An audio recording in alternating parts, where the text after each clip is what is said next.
Good morning बच्चों। तो हमारी कल जो है 11वीं क्लास थी, जिसमें मैंने ऑस्ट्रेलिया के संविधान से लिया गया संयुक्त बैठक और धन विधेयक और वित्त विधेयक में अंतर बहुत अच्छे से समझाया था। ठीक, तो आज हम पढ़ेंगे जर्मनी के संविधान से हमने क्या लिया था। देखिए, विदेशी शोध में एक आध क्लास और बस है, या आज खत्म हो जाएंगे या एक आध क्लास अगर थोड़ा बहुत बचेगा तो नेक्स्ट क्लास में कर देंगे खत्म। ठीक है, देखिए मैं कह रहा हूँ बार बार, मैं बहुत सही से समझा रहा हूँ, नहीं तो ये 5 मिनट की क्लास है। आज मैंने जो 11-12 क्लास ले लिए, अब आपने क्लास जब पढ़ेंगे तो उसके बाद जो पढ़ेंगे तो वो बिल्कुल क्रिस्टल क्लियर रहेगा।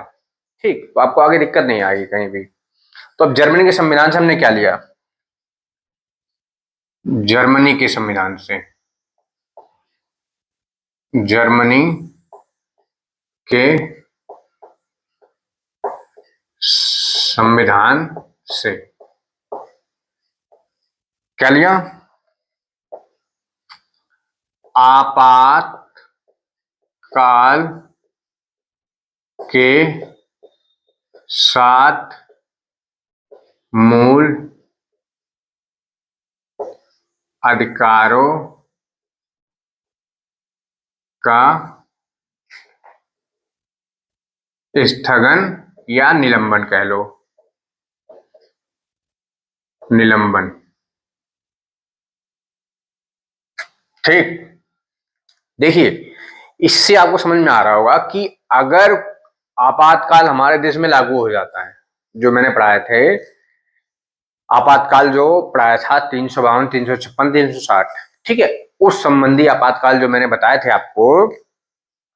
तो देखिए, जब आपातकाल लागू होता है, एक तो होता है कि भाई आक्रमण हो गया, ठीक है, 352 लागू हो गया, और अगर मतलब किसी राज्य की सरकार विफल हो गई, ठीक है, तंत्र विफल हो गया, तो 356 लगेगा, और 360 वित्तीय आपातकाल लगता है। ठीक, मैंने समझा दिया। तो उसमें अगर आपातकाल लगता है, ठीक, तो मान लीजिए कि 352 आपातकाल लग गया, तो 352 आपातकाल लगने के बाद जो है, जो नागरिकों के हर प्रकार के मौलिक अधिकार की समाप्ति हो जाती है, सिर्फ आर्टिकल 20 एवं 21 को छोड़कर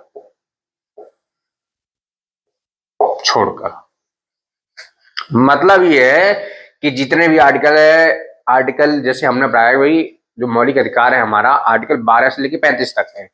ठीक, 12-13 में ऐसे परिभाषाएं वगैरह है, लेकिन स्टार्टिंग होता है कि आपका 14 से, समता के अधिकार से। ठीक है, तो सभी 14, 15, 16, 17, 18, 19 के जितने भी शब्द हुए हैं सारे वो, और तुम्हारा 22, 23, 24, ठीक है, ये सब 25, ठीक है, ये जितने भी हैं मूल अधिकार, वो सभी अगर आपातकाल लग गया तो वो सभी समाप्त हो जाएंगे। मतलब आप भाषण नहीं दे सकते हैं, आप ये नहीं कर सकते उस टाइम की भाई हम जो है कानून के समक्ष बिल्कुल समान है। ठीक है, उस टाइम पे बहुत ज्यादा प्रतिबंध लग जाता है। तो आप ये नहीं कि आप बाहर निकल के कह रहे हैं कि भाई मेरा तो अधिकार है, मैं तो भारतीय नागरिक हूं, मैं तो भाषण दे सकता हूं। तो इसलिए कहा कि भाई स्थिति क्रिटिकल होती है, तो उसमें किसी प्रकार की अनुमति जो है, अगर आपातकाल लग जाता है तो कोई भी प्रदर्शन, धरना प्रदर्शन आप नहीं कर सकते। तो ठीक, ये है भाई, एक सांस, मतलब जीवन जीने की स्वतंत्रता जो होती है भाई। एक बात बताइए, अगर अगर कोई आपातकाल लग गया, आपातकाल में कि बोल दिया भाई आप सांस नहीं लेंगे, तो क्या आप जिंदा रह पाएंगे? आप जीवन नहीं जिएंगे मूलभूत सुविधाओं के साथ, आप खाना नहीं खाएंगे, तो क्या आप जिंदा रह पाएंगे? नहीं रह पाएंगे। तो आखिर, तो इसलिए ये आर्टिकल 20 और 21 जो है इसी संबंधी है। बाकी मैं इसको जब आर्टिकल पढ़ाऊंगा तो बहुत अच्छे से समझाऊंगा, बस आप इतना समझ लीजिए कि आपातकाल के साथ मूल अधिकारों का स्थगन, जो निलंबन होता है, वो आर्टिकल 20 और 21 को छोड़कर, इंपॉर्टेंट है, बहुत इंपॉर्टेंट है, important, exam exam point of view से इंपॉर्टेंट है। ठीक है, इसको छोड़कर बाकी सभी जो है मौलिक अधिकार वो हमारे निलंबन हो जाते हैं अगर आपातकाल लग गया तो। ठीक, ये कहां लिया गया था? जर्मनी के संविधान से। बस अभी यहां इतना जान लीजिए। ठीक, अब हम दूसरा पढ़ते हैं। दूसरा, जर्मनी संविधान से सिर्फ एक ही चीज लिया गया था। अब दूसरा पढ़ते हैं कि सोवियत संघ से, सोवियत संघ मतलब यूएसएसआर। देखिए, सोवियत संघ क्यों कहा जाता है? क्योंकि जो हमारा संविधान 1947 में बना था, तो ये रूस नहीं था, ये सोवियत संघ था, क्योंकि उस टाइम पे रूस के जो विभाजन नहीं हुए थे, ठीक है, टुकड़े नहीं हुए, तो इसलिए हम कहते हैं सोवियत संघ, नहीं तो हम रूस कहते हैं। तो वर्तमान आप मान सकते हैं रूस, ठीक है, उसके संविधान से हमने लिया था ये। क्या लिया था? जो प्रस्तावना में है, प्रस्तावना प्रस्तावना में क्या क्या? सामाजिक आर्थिक व राजनीतिक न्याय का आदर्श आदर्श आदर्श मतलब समझ में आ गया? जब प्रस्तावना आप पढ़ेंगे तो प्रस्तावना में आप देखेंगे 3 प्रकार न्याय का वर्णन किया गया है। कौन सा? सामाजिक आर्थिक व राजनीतिक। ये जो न्याय का वर्णन, 3 न्याय का वर्णन किया गया, 3 प्रकार के। तो वो जो आदर्श वाक्य ये लिए गए थे, कहां से लिए गए थे? ये सोवियत संघ के उससे, संविधान से, ठीक। यहां से एक चीज और लिया गया था, 2 चीज। मौलिक कर्तव्य, मौलिक कर्तव्य, एक होता है मौलिक अधिकार, एक होता है मौलिक कर्तव्य, ठीक। बस ये 2 चीजें ली गई थी, बस इतना समझना आपको यहाँ पे, ठीक। अब हम समझते हैं फ्रांस के संविधान से क्या लिया गया था। फ्रांस के संविधान से, ठीक, संविधान से क्या लिया था? गणतंत्रात्मक ढांचा, गणतंत्रात्मक ढांचा। दूसरा क्या लिया गया था? देखिए, फ्रांस के संविधान से क्या लिया गया था? पहला गणतंत्रात्मक ढांचा, दूसरा लिया गया था स्वतंत्रता, स्वतंत्रता, समता व बंधुता के आदर्श। ये 2 चीजें ली गई थी फ्रांस के संविधान से, ठीक है। देखिए बच्चों, अब एक लास्ट बहुत महत्वपूर्ण बचा है, ठीक है, कि हमने दक्षिण अफ्रीका के संविधान से क्या लिया। दक्षिण अफ्रीका के संविधान से हमने 2 चीजें ली थी। कौन कौन सी? इसको बहुत ध्यान से सुनना है, क्योंकि यही इसमें, देखिए, दक्षिण अफ्रीका के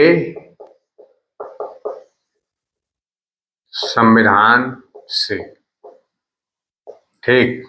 पहला, संविधान में संशोधन की प्रक्रिया, और दूसरा, राज्यसभा के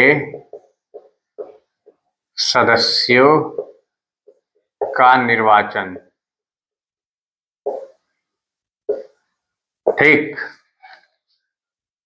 देखिए, दक्षिण अफ्रीका के संविधान से हमने 2 चीजें ली थी। कौन कौन सी? एक लिया था संविधान में संशोधन की प्रक्रिया, आर्टिकल 368। ये बहुत ही महत्वपूर्ण, very very important, exam point of view से, ठीक। देखिए, ये क्या है कि भाई मान लीजिए कोई चीज संविधान बना दिया, ठीक है, कोई नियम कानून आपने बना दिया। अब नियम कानून मान लीजिए वर्तमान स्थिति के अकॉर्डिंग बनाया आपने, और उसके बाद वर्तमान स्थिति कैसी है भाई? कम विकसित देश है या कम जनसंख्या है, ठीक है, कुछ हर किसी की जरूरतें अलग होती हैं हर टाइम पे, ठीक है। सोच हर तरह विकसित हुआ। आप सोचेंगे, आप आज से 10-20 साल पहले चले जाइए, तो बच्चे बड़े नॉर्मल से होते थे, मतलब कि बड़े नॉर्मल सोच के होते थे। आज के बच्चे जो हैं वो क्रिएटिव माइंड भी हो रहा है उनका, ठीक है। तो ऐसा नहीं कि पहले माइंडेड नहीं थे, पहले बहुत अच्छे माइंडेड थे। मैं ये नहीं कहना चाहता, मैं ये कहना चाहता हूँ कि थोड़ा सा हर दशक में या सदियों में जो है बहुत ज्यादा चेंजेस होता है। तो अब मान लीजिए हमारा संविधान 70-80 साल हो गए बनाए हुए, तो इसके अकॉर्डिंग कम से कम, ठीक, देखिए, दक्षिण अफ्रीका से हमने ये दो चीजें ली। पहला, संविधान में संशोधन की प्रक्रिया, और दूसरा, राज्यसभा के सदस्यों का निर्वाचन। ये बहुत ही इंपॉर्टेंट है, वेरी वेरी इंपॉर्टेंट, इसलिए मैंने लगा दिया पहले। आर्टिकल 368। देखिए, मान लीजिए कोई नियम या कानून हम बना दें और उस नियम या कानून में जो है कोई संशोधन की प्रक्रिया ना हो, कि भाई उसमें समय के साथ हम कुछ चेंजेस कर सकते हैं, तो क्या आगे वो फलेगा फूलेगा? क्या आगे वो चलेगा? नहीं चलेगा। क्योंकि क्योंकि ऐसा होता है भाई, आज की अपेक्षाएं कुछ और हैं, आज की वर्तमान स्थिति कुछ और है, आने वाले 10 साल में, 100 साल में, 80 साल में कुछ और होगी। ठीक। तो जो संविधान निर्माता थे, तभी उन्होंने सोचा कि भाई आज हमने संविधान तो बना दिया, आज के अकॉर्डिंग हम बना रहे हैं, लेकिन उन्होंने ऐसा भी 100 साल, 150, 200 साल तक, मतलब दूरगामी सोच के तहत बनाया था संविधान, जो आज भी बहुत हमें कम चेंजेस करना पड़ता है, बहुत कम चीजों में चेंजेस करना पड़ता है, बस थोड़ा बहुत चेंजेस करना पड़ता है, बाकी सब कुछ वैसे ही रहता है। ठीक। तो मतलब ये कहने मतलब है कि अगर हम कोई भी चीज बना देते हैं और उसमें चेंजेस ना कर पाए, तो क्या वो चीज चलेगी? कतई नहीं चल पाएगी। क्यों? क्योंकि उस टाइम की अपेक्षा कुछ और थी, जनसंख्या कम थी, ठीक है, लोग कम पढ़े लिखे होते थे, ठीक है, या जनसंख्या बहुत कम शिक्षित थी, ठीक है, और क्रिएटिव माइंड नहीं था उतना लोगों में। भाई ऐसा नहीं कि माइंडेड नहीं थे, माइंडेड बहुत थे, ठीक है, लेकिन हर समय के साथ चेंजेस होता रहता है। तो उन लोगों ने सोचा कि भाई अगर आज हम ऐसा बना देंगे और उसमें कुछ चेंजेस नहीं होगा, तो आने वाले समय में, देखिए, जैसे सबसे बढ़िया मैं उदाहरण बताऊंगा आपको, कि भाई जब हमारा संविधान बना तो जाति भेदभाव तो सब कुछ था, लेकिन उस टाइम साइबर क्राइम जैसी जो है, वो साइबर क्राइम जैसी प्रक्रिया नहीं थी कि भाई साइबर क्राइम हो रहा है, ठीक है, क्योंकि कंप्यूटर नहीं थे उस टाइम पे, सिस्टम नहीं था। तो अब ये कैसे बदला है? तो इसलिए कानून में जब संशोधन रखा गया, तो भाई हाँ चलो ठीक है, संविधान संबंधी साइबर संबंधी कानून बना दो, ठीक है। तो ऐसी अगर संविधान में संशोधन ही ना होता, तो क्या उस कानून का निर्माण होता? खत्म नहीं हो पाता। तो ऐसी चीजें इसीलिए मैं संविधान में संशोधन की प्रक्रिया से बताई, कि हम जो है आने वाले समय में कभी भी एक जरूरत के अकॉर्डिंग हम उसको जो है चेंजेस कर सकें, बदलाव कर सकें, ठीक है, जोड़ सकें। तो यही है। तो अब हम पढ़ेंगे इसको बड़े आसान, बहुत अच्छे से पढ़ना है, और बहुत आसान भाषा में पढ़ाऊंगा, ठीक है, आप लोग इधर ध्यान दीजिए। देखिए, अब हम पढ़ते हैं पहला, संविधान में संशोधन की प्रक्रिया, ठीक है। संविधान में संशोधन की प्रक्रिया। ठीक। देखिए, बिल जो होता है, जो विधेयक होता है, वो 3 प्रकार का होता है। कैसे होता है? विधेयक, विधेयक यानी बिल जो होता है, बिल कितने प्रकार का होता है? 3 प्रकार का, 3 प्रकार का। ठीक। विधेयक 3 प्रकार का होता है। पहला, साधारण विधेयक, विशेष विधेयक। ठीक। तीसरा, संविधान संशोधन विधेयक। विशेष महत्व का विधेयक कह दो, या विशेष विधेयक। ठीक। विधेयक कितने प्रकार का होता है? साधारण विधेयक, विशेष विधेयक और संविधान संशोधन विधेयक। ये विधेयक 3 प्रकार का होता है। देखिए, अब साधारण विधेयक को, साधारण विधेयक ऐसा विधेयक होता है जिससे मतलब संविधान के, हमारे संविधान के मूल स्ट्रक्चर पर ज्यादा प्रभाव ना पड़े, मतलब मूल स्ट्रक्चर में परिवर्तन ना हो, ठीक है, वो साधारण विधेयक होता है। कैसे? देखिए, जैसे, देखिए, साधारण विधेयक जो होता है पास कैसे होता है? साधारण बहुमत से। साधारण बहुमत से। देखिए, साधारण विधेयक पास कैसे कैसे होता है? साधारण बहुमत से, साधारण बहुमत से, बहुमत से। ठीक। जैसे, आखिर हम कैसे डिसाइड करेंगे कि कौन सा विधेयक साधारण है? तो देखिए, जैसे उसमें मूल स्ट्रक्चर में परिवर्तन ना हो, जैसे किसी राज्य को विधान परिषद देना, परिषद देना, अगर परिवर्तन करना है तो भाई किसी राज्य को साधारण विधेयक से पास करा दो, किसी राज्य को विधान परिषद देना है, तो मूल स्थिति में परिवर्तन नहीं होगा। जैसे दूसरा, किसी राज्य की सीमा में परिवर्तन।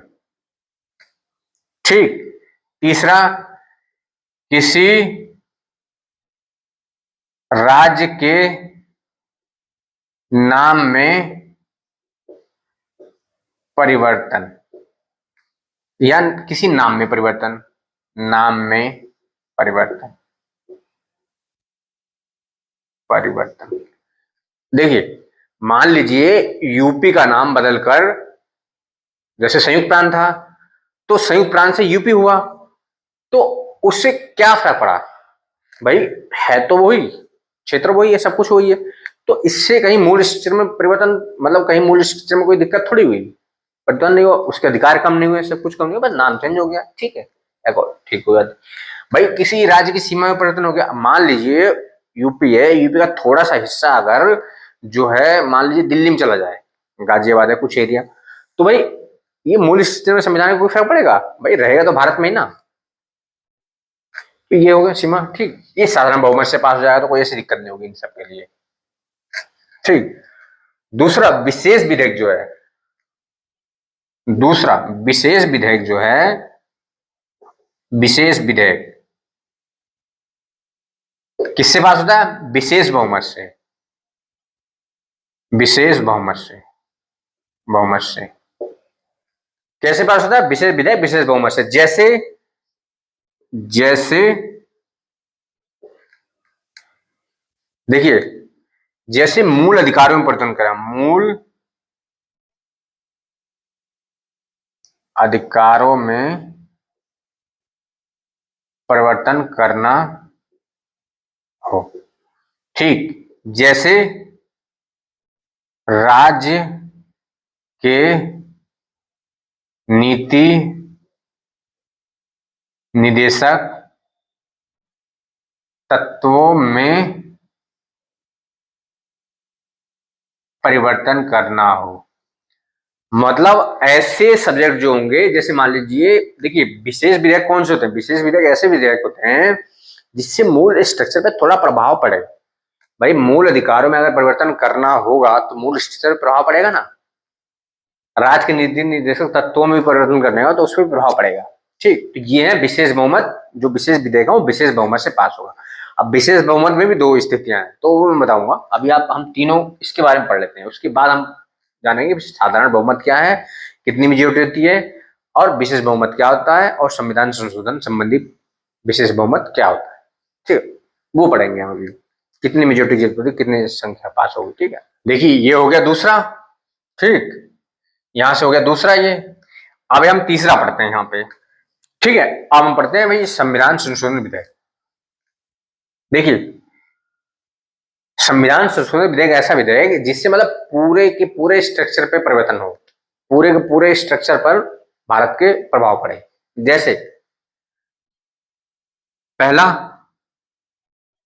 पहला कौन सा हो गया, जो है सर्वोच्च न्यायालय के अधिकारों में परिवर्तन या स्वतंत्रता में परिवर्तन, बात वही हो जाएगा, ठीक है। दूसरा उच्च न्यायालय के अधिकारों में परिवर्तन,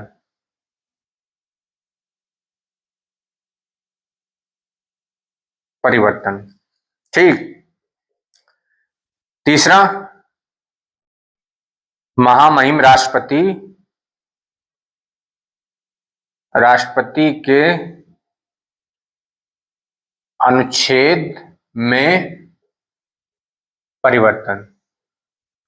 भाई अगर उसके जो अधिकार है उसके अधिकारों में अगर परिवर्तन करोगे तो मूल स्ट्रक्चर पर प्रभाव पड़ेगा, समझ में बात। तो ये चीजें, जबकि जो सरकारें आती हैं, मैंने पढ़ाया था पिछली क्लास में आपको, सरकारें आती है तो ये हमेशा, ये दोनों हमेशा कोशिश करती हैं कम करने के लिए। भाई जब यहाँ इसको कंट्रोल कर लिया भाई राज्य सरकारें इसको कंट्रोल करने सोचती हैं और सेंटर इसको कंट्रोल करने सोचती है। अगर सेंटर ने इसको कंट्रोल कर लिया इसके अधिकारों को तो क्या होगा, मतलब पूरे स्ट्रक्चर पे हो जाएगा मामला। तो सरकारें कोशिश करती रहती हैं इसके स्ट्रक्चर में, ठीक है। सेम ऐसे ही राज्य सरकारें इसके स्ट्रक्चर में परिवर्तन करने की कोशिश करती रहती हैं कि भाई उनके अधिकार कम करना चाहती हैं, कम करने। ये हर सरकारें करती हैं, कोई एक सरकार नहीं करती। जो भी सरकार में आता है वो एक कोशिश करता रहता है ठीक करने के लिए, डजंट मैटर। क्योंकि हमारे संविधान में स्वतंत्र न्यायपालिका, तो हमारे संविधान के जो तहत ही स्वतंत्र न्यायपालिका रहेगी, ठीक है। वो अलग बात है कोई इस तरह विशेष बहुमत से ला दे। लेकिन देखिए बच्चों, अब हमने पढ़ लिया कि भाई हमारे पास जो विधेयक यानी बिल होते हैं वो 3 प्रकार के होते हैं, साधारण विधेयक और विशेष बहुमत विधेयक और तीसरा संविधान संशोधन विधेयक। साधारण विधेयक जो है साधारण बहुमत से पास होता है, विशेष विधेयक विशेष बहुमत से, ठीक है, बताऊंगा आगे 2 कंडीशन इसमें। और संविधान संशोधन विधेयक वो भी विशेष बहुमत से, उसका भी बताऊंगा, ठीक है। अब हम यही पढ़ते हैं कि भाई साधारण बहुमत होता कितना है, किस मेजोरिटी को हम साधारण बहुमत कहेंगे। तो देखिए साधारण बहुमत हम आते हैं, देखिए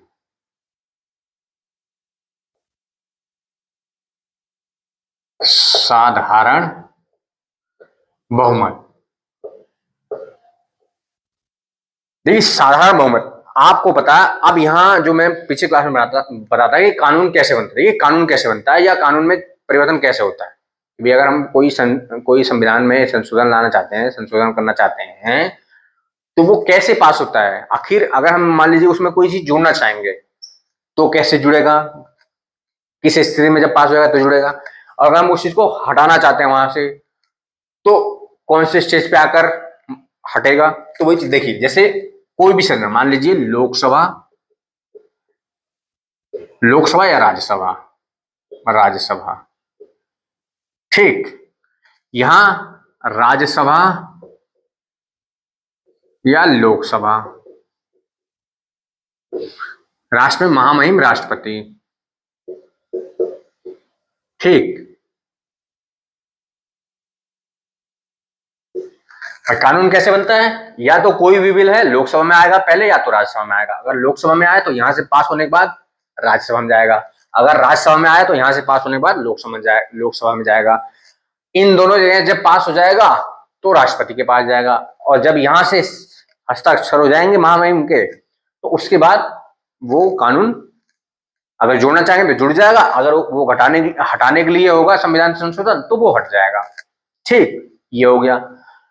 तो अब मान लीजिए कोई बिल जो है साधारण बहुमत आया कि भाई वो चाहते हैं यूपी के कुछ जो है नाम में परिवर्तन करना चाहते हैं किसी क्षेत्र का। आपको बताइए सेंटर के विषय है, ठीक है, ठीक, कोई बात नहीं।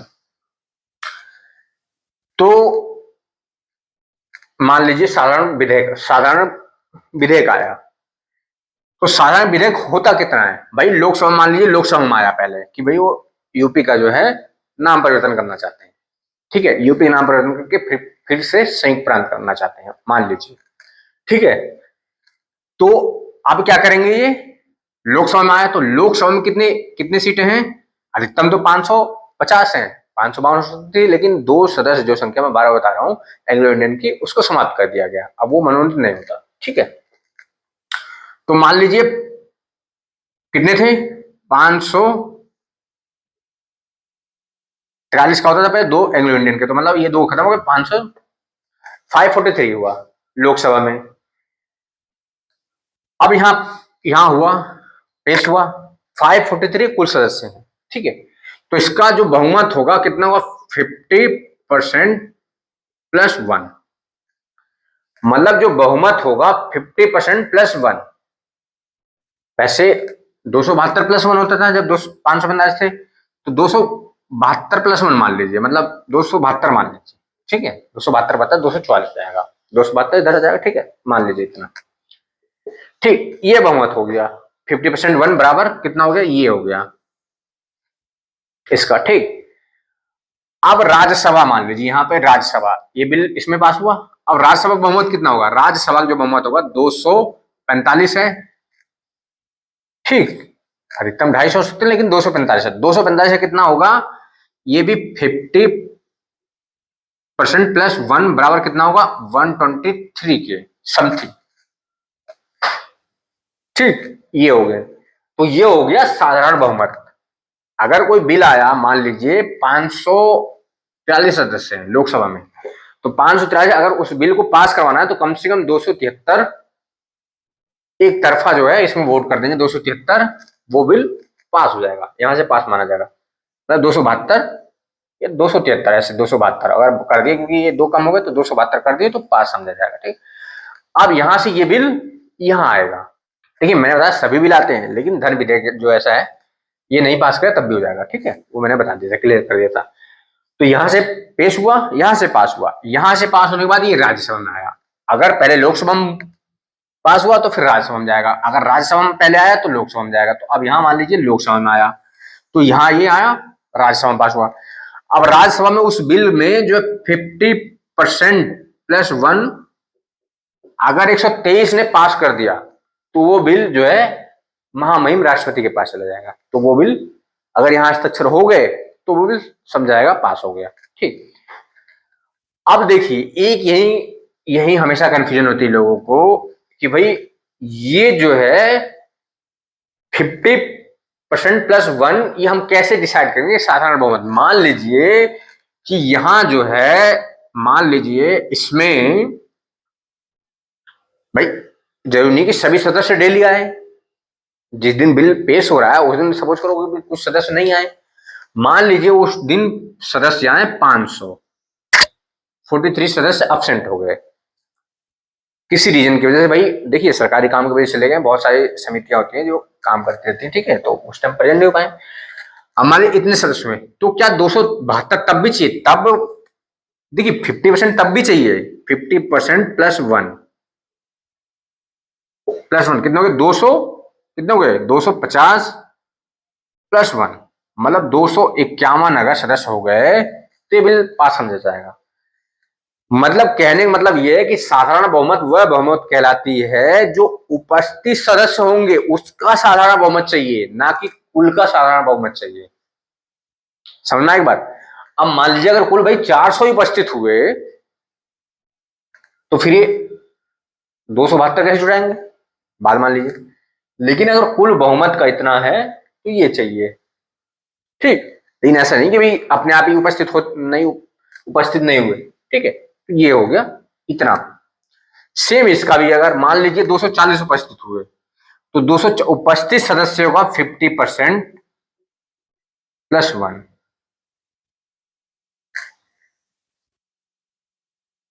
ठीक, अब ये होगा साधारण बहुमत। देखिए आपने साधारण बहुमत पढ़ा, साधारण बहुमत में जाना कि दो स्थितियां बनी। भाई पहली स्थिति है कि भाई उसके अगर उतने ही सदस्य कुल सदस्य हैं तो उस सदस्य के जो है 50% प्लस होना चाहिए। अगर उपस्थित सदस्य मौजूद हुए हैं तो हमें सिंपल सा उपस्थित सदस्य को 50% 1 होना चाहिए। ठीक, अब हम देखते हैं विशेष बहुमत। विशेष बहुमत, विशेष बहुमत। ठीक, देखिए विशेष बहुमत की दो स्थितियां उत्पन्न होती हैं। कौन सी दो स्थितियां? पहली, कुल कुल मतलब लोकसभा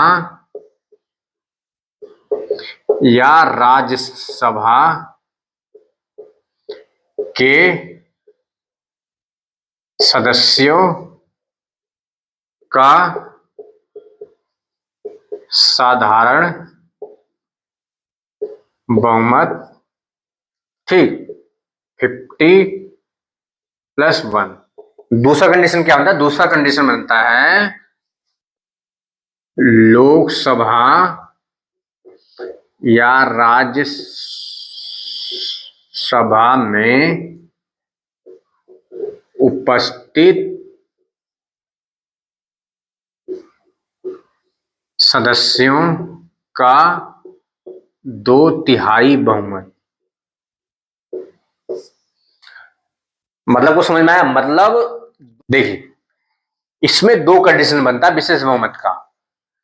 पहला, कुल लोकसभा या राज्यसभा के सदस्यों का साधारण बहुमत होना चाहिए, और दूसरा लोकसभा व राज्यसभा में उपस्थित सदस्यों का 2/3 बहुमत होना चाहिए। अर्थात अभी समझ में नहीं आया ना, मैं समझाता हूं। देखिए विशेष बहुमत वाला बिल जो होता है, विशेष महत्व वाला बिल जो होता है, मान लीजिए मूल अधिकारों में परिवर्तन चाहते हैं, करना चाहते हैं, तो मूल अधिकारों में परिवर्तन कैसे करेंगे? मूल अधिकारों में परिवर्तन करेंगे कि माना कोई बिल पेश हुआ, माना ए बिल पेश हुआ मूल अधिकारों में परिवर्तन के लिए, मूल अधिकारों में परिवर्तन के लिए, ठीक है। परिवर्तन के लिए बिल पेश हुआ लोकसभा में, तो लोकसभा में सीटें कितनी है? लोकसभा में सीटें हैं कितनी है? 543। तो इसका तो साधारण बहुमत चाहिए, इसका 543 का साधारण बहुमत चाहिए, मतलब मान लीजिए 272 प्लस या 272 मान लीजिए कि ये बिल, ठीक है, ये बिल जो है 272 से पहले कंडीशन पे, पहला कंडीशन अप्लाई, फर्स्ट कंडीशन ये अप्लाई होना चाहिए। और अगर मान लीजिए उस दिन लोकसभा में 450 लोग ही उपस्थित हुए, 450 सदस्य ही उपस्थित हुए, ठीक, तो उपस्थित 450 हुए, अब बिल आया तो बिल पे 450 का 2/3 कितना हो गया? 15, मतलब 300। पहले कहा ये काम 272 पे चल जाता था, लेकिन विशेष बहुमत के लिए कम से कम 300, मतलब 2/3 बहुमत चाहिए, मतलब कम से कम अगर मान लीजिए उपस्थित ये मान लीजिए 350 हुए उस टाइम पे, मान लीजिए एक बात, तो ये 272 से कम हो जाएगा, तो ऐसे में ये बिल मान लिया जाएगा पेश नहीं हो, मतलब पास नहीं होगा। क्यों? क्योंकि इसमें 3 कंडीशन अप्लाई होना चाहिए। पहला कंडीशन विशेष बहुमत के लिए अप्लाई होना चाहिए, जो कुल सदस्य संख्या है उसके 272 से पहला कंडीशन से पास होना चाहिए। दूसरा कंडीशन होना चाहिए कि दूसरा कंडीशन 2/3 उपस्थित सदस्यों का 2/3 बहुमत से पास होना चाहिए, जो 272 प्लस से कम नहीं होना चाहिए। आप सोचिए भी सबको हटा देंगे और जो कुछ सदस्यों का 2/3 तो कर ही लेंगे हम, हमारे वाले उनको हमारे देंगे विपक्ष को, तो ऐसा नहीं होगा। मतलब कम से कम इसमें 272 सदस्य तो चाहिए ही चाहिए। तो ये हो गया विशेष बहुमत। अब समझ में आया विशेष बहुमत किसे कहते हैं, और आप बोलेंगे नहीं। अब एक संविधान संशोधन बहुमत, संविधान संशोधन वाला जो विधेयक है वो बहुत इससे ज्यादा हार्ड है, देखिए, क्योंकि मूल स्ट्रक्चर पे परिवर्तन होना है, तो इतना आसानी थोड़ी, ठीक है। मूल स्ट्रक्चर मतलब देखिए, ये संख्या ये दर्शाता है कि जितने ही अधिक संख्या इसमें भाग लेगी उतने ही ज्यादा जो है लोग ये समझेंगे, उतने ही ज्यादा लोग, उतने ही ज्यादा भारत के वासी चाहते हैं कि इसमें परिवर्तन हो, तभी तो ज्यादा संख्या भाग ले रही है, तभी तो ज्यादा संख्या की जरूरत पड़ रही है। नहीं तो कुछ संख्या तो कहे हाँ इसमें परिवर्तन हो जाए, तो कुछ जैसे साधारण बहुमत है आसानी से पास हो जाता है कोई भी बिल साधारण बहुमत से, लेकिन विशेष महत्व वाला जो बहुमत होता है वो इस तरह पास होता है, ठीक। अब तीसरा हम करते हैं, तो समझ में आ गया। मतलब जो मैंने समझाया वो दोनों तरीके से, दोनों जगह ऐसी पास होगा कि भाई चाहे लोकसभा या राज्यसभा में, ठीक है। ठीक है, 2 तो पढ़ लिया हमने, अब तीसरा पढ़ते हैं। तीसरा, संविधान संशोधन विधेयक।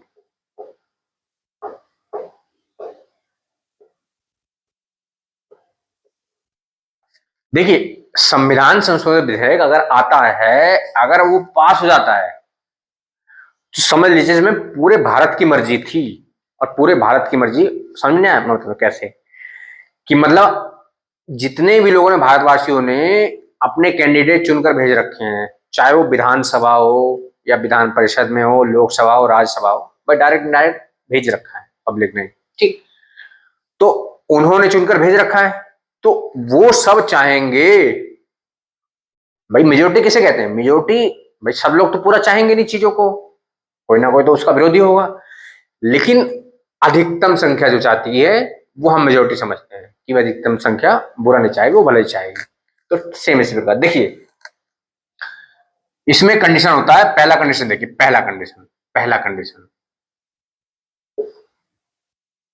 पहली शर्त क्या है? पहली शर्त यह है कि लोकसभा,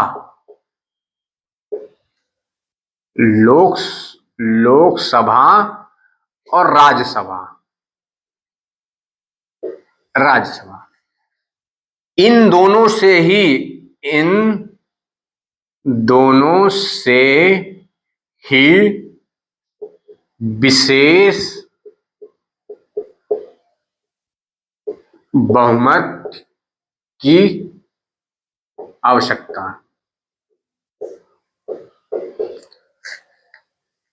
मतलब अनिवार्य है,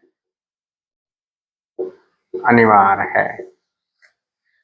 मतलब ये विधेयक सबसे पहले अगर मान लीजिए लोकसभा में पेश हो रहा है या राज्यसभा में पेश हो रहा है, जहां भी पेश हो रहा है, वहां से इन दोनों सदनों से जो है अलग अलग विशेष बहुमत से पास होना चाहिए। मतलब जो मैंने बताया था कि भाई सभी के, अगर लोकसभा है, लोकसभा में 543 सदस्य हैं, तो उसके 50% प्लस 1 और उपस्थित संख्या का 2/3, 2/3, तो ये होता है विशेष बहुमत। तो विशेष बहुमत में दोनों कंडीशन आ गया जो मैंने पहले बताया, तो वो विशेष बहुमत, वो कंडीशन फॉलो होना चाहिए इसमें, फिर इससे पास हुआ इसमें, फिर यहां जाएगा राष्ट्रपति के पास। देखिए सभी बिल जो है यहां तक जाके यहां हस्ताक्षर हुए और कानून बन जाता था, लेकिन इसमें ऐसा नहीं होगा। इसमें महामहिम द्वारा सभी राज्य के राज्यपालों को, यहां से ये बिल जाएगा राज्यपालों को, राज्यपालों के पास। ये बिल राज्यपालों के पास जाएगा, जितने भी राज्य के राज्यपाल हैं सबके पास जाएगा। तो यहां से राज्यपाल ने बिल को, अब राज्यपाल भेजेंगे सभी विधानमंडल में, विधानमंडल में जहां जहां विधानसभा है वहां वहां विधानसभा, और जहां जहां विधान परिषद है वहां विधान परिषद। मान लीजिए विधानसभा में भेज दिया उन्होंने बिल, ठीक है। अब यहां से ये मान लीजिए अभी वर्तमान में हमारे पास 28 राज्य हैं, 28 राज्य, ठीक। 28 राज्यों में बिल जाएगा। इस बिल पे जो है अगर अगर इस बिल पे 15 राज्यों ने पास कर दिया, पास कर दिया, मान लीजिए 15 राज्य, यहां 15 राज्यों ने स्वीकार कर लिया कि हाँ ये बिल ठीक है हम पास करते हैं, तो ये बिल यहां जाएगा राज्यपाल के पास, जैसे आया था वैसे ही वापस जाएगा, यहां भेजेंगे, फिर ये राष्ट्रपति के पास देंगे। राष्ट्रपति ये देखेंगे कि भाई कितने राज्यों ने हस्ताक्षर किए इस बिल पे, ठीक। अगर इस बिल पे कम से कम 15, 14 तो आधे हो गए, तो आधे से ज्यादा, मतलब यहां ये कंडीशन होता है कि 50% प्लस 1 चाहिए इस बिल को, जो विधानमंडल है राज्यों के उससे 50 प्लस 1 चाहिए।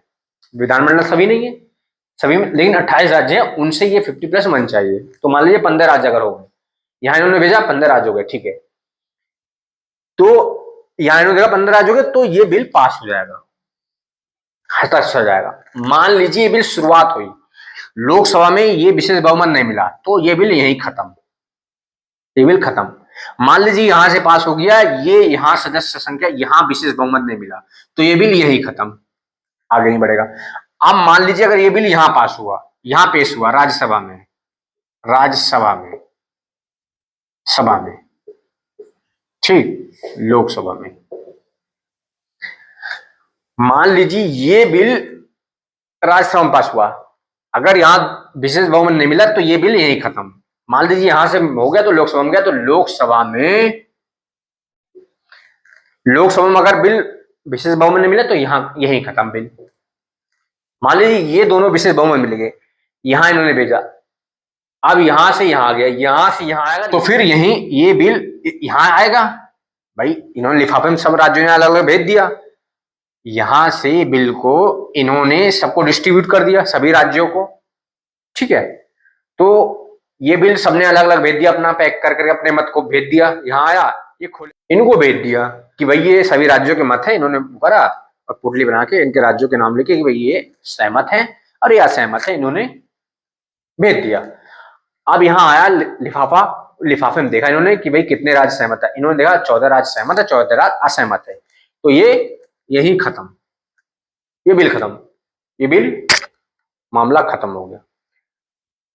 तो किसी भी अगर स्टेज पे बिल में कमी पाई जाती है, मतलब अगर अस्वीकृति पाई जाती है तो बिल स्वतः ही वहीं समाप्त समझा जाएगा।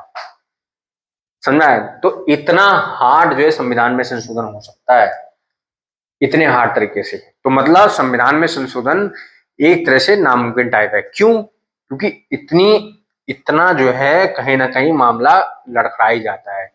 क्योंकि कुछ ऐसा होता है, देखिए क्यों ऐसा होता है, क्योंकि मान लीजिए लोकसभा में अगर किसी बहुमत है तो लोकसभा में अधिकतम संख्या नहीं है तो वहां बिल पहले गिर जाएगा। अगर लोकसभा मान लीजिए है तो उसका राज्यसभा में नहीं है तो वो गिर जाएगा। मान लीजिए इन दोनों में है, मान लीजिए इन दोनों में, तो वैसे तो पास हो जाना चाहिए भाई, वैसे तो साधारण सारे बिल पास करवा लेंगे। लेकिन अगर यहाँ पे बहुमत ना मिलके, मान लीजिए यहाँ सरकार इनकी नहीं है कई राज्यों में, तो यहाँ दिक्कत हो जाएगी ना फिर पास करवाना। क्योंकि देखिए क्या कहते हैं कि एक आदमी कभी भी, जो हमारा लोकतंत्र है वो एक आदमी नहीं है, एक आदमी टिका नहीं है। वो लोकतंत्र हमारा ऐसा है, किसमें कहते हैं राजतंत्र था, राजशाही में कहा जाता है कि एक आदमी पागल हो सकता है। समझे? एक आदमी पागल हो सकता है। हमारे यहाँ भी राष्ट्रपति हैं, प्रधानमंत्री हैं, ठीक है, तो इस तरह के मामला है। तो लोकतंत्र कहने को बहुत अच्छा होता है, रियल में ही अच्छा होता है लोकतंत्र, ठीक है। तो आप समझ में आए स्थिति, ये स्थिति हमारे संविधान की। देखिए कितना सुंदर स्ट्रक्चर बना के गए हैं हमारे संविधान निर्माता कि भाई इससे क्या बदलता है, इससे बदलता है रियल इंडिया। इस संविधान संशोधन से रियल इंडिया बदलता है कि भाई रियल इंडिया अगर सहमत होगी तो ही, मतलब इसका मतलब ये है कि रियल इंडिया चाहती है उस चीज को, मांग कर रहे हैं कि हाँ भैया इस चीज में, संविधान में ये चीजें हटनी चाहिए, तो हटेगा, नहीं तो नहीं हटेगा। अब संविधान में भाई हर किसी को पता, भाई एक राज्य समझ सकता है कि भाई एक राज्य जिसने पेश किया उसके राज्य में सरकार है, उसने कहा ठीक है भैया हम तो आंख बंद करके वो बोल दिए, पास हो गया। लेकिन दूसरा राज्य सरकार नहीं, तो वो समझेगा कि हाँ भाई इस बिल से क्या हमारे अधिकारों का हनन होगा या जनता के अधिकारों का हनन होगा, तो बिल नहीं पास करेगा। समझो? तो ये स्थिति बनी है। देखिए ये बहुत अच्छी क्लास थी और इसको आप बहुत ध्यान से पढ़िए, ठीक है, नोट कर लीजिए। ठीक है बच्चों, ये क्लास यहीं तक।